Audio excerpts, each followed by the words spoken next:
What's to be done about the powerful, abusive IRS and the massive, incomprehensible, and deeply corrupt tax code it administers? Hello, I'm Steve Forbes, and this is What's Ahead, where you get the insights you need to better navigate these turbulent times.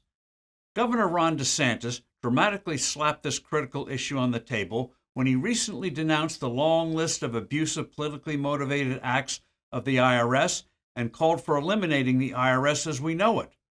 One solution Republicans, however, should avoid is a national sales tax. A number of GOPers in the past have supported the notion. The specific proposal is entitled the Fair Tax, which is a national sales tax of 30% on all services and new products. It will replace personal and corporate income taxes, payroll taxes, the death tax, and taxes on savings. The IRS would ostensibly be abolished. The sales tax would be collected by the states and turned over to Washington. But the fair tax has serious flaws. Politically, people will tune out as soon as they hear that 30% number. Pay a 30% levy on a new house? A $500,000 home would now cost $650,000. The tax would be regressive. The tax on low and lower middle income earners would go up. Half of households today don't pay the income tax. To overcome this burden, every household would get a monthly payment dubbed by fair taxers as a prebate from Washington to help pay for the tax on necessities like food. The problems here are obvious. Dispersing the money to tens of millions of recipients every month would require a new bureaucracy. Another problem with prebates is that vote-hungry politicians will boost them when elections roll around.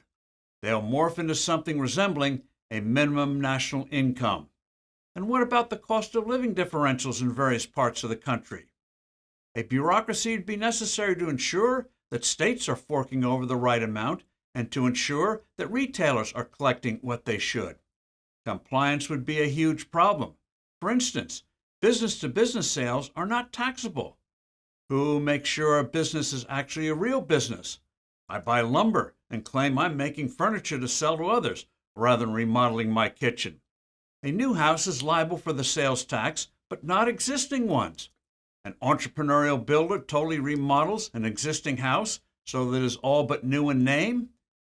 Who makes the determination here of what is new and what isn't? Another complication is that the fair tax does not apply to sales of used products. The definition of used will enrich many a tax lawyer. Tax collecting agents and auditors will very much remain with us. That high 30% rate invites noncompliance, especially with services, as happens in countries with high sales tax rates. Someone cuts your lawn, and you pay in cash. Another challenge is what's exempted from a national sales tax. The fair tax, for example, doesn't apply to college tuitions. Why not other worthy expenditures? Republicans, the fair tax is a political and economic snare. I'm Steve Forbes. Thanks for listening. Do send in your comments and suggestions. I look forward to being with you soon again.